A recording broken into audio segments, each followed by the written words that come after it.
Gjykata e lartë rrëzon rekursin e ish-deputetit të Partisë Demokratike Ervin Saljani, i cili ndodhet në burg, që prej shtatorit të vitit të kaluar i akuzuar për kallëzim të rrem. Treshja e gjyqtarëve Ilir Panda, Sander Simoni dhe Sokol Binaj, i cili ishte edhe relator i çështjes, vendosën të mos miratojnë rekurset e paraqitura nga Ervin Saljani dhe Jetmir Oldashi kundër vendimit të gjykatës së apelit. Ky vendim i gjykatës së lartë shuan çdo shpresë së ish-deputetit demokrat për të marrë pjesë në zgjedhjet e 11 majit, madje jo vetëm kaq, por i pamundëson Saljanit edhe kandidimin në zgjedhjet e vitit 2029 si pasojë e ligjit që parashikon se çdo person i dënuar penalisht me vendim të formës së prerë nuk mundet të kandidojë apo të zgjidhet në funksionet publike për një periudhë 5 vjeçare.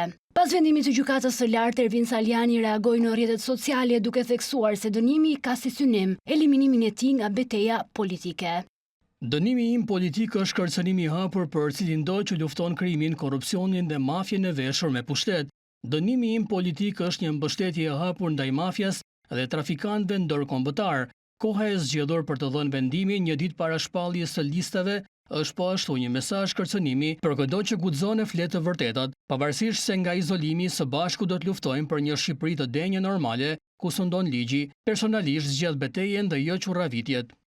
Ervin Saljani, i cili ka kryer deri më tani gjysmën e dënimit, pritet që pas betejës së humbur me gjykatën e lartë, t'i drejtohet gjykatës kushtetuese. E më pas, në varësi të vendimit të gjykatës kushtetuese, Saljani është shprehur se këtë çështje do ta çojë deri në gjykatën e Strasburgut.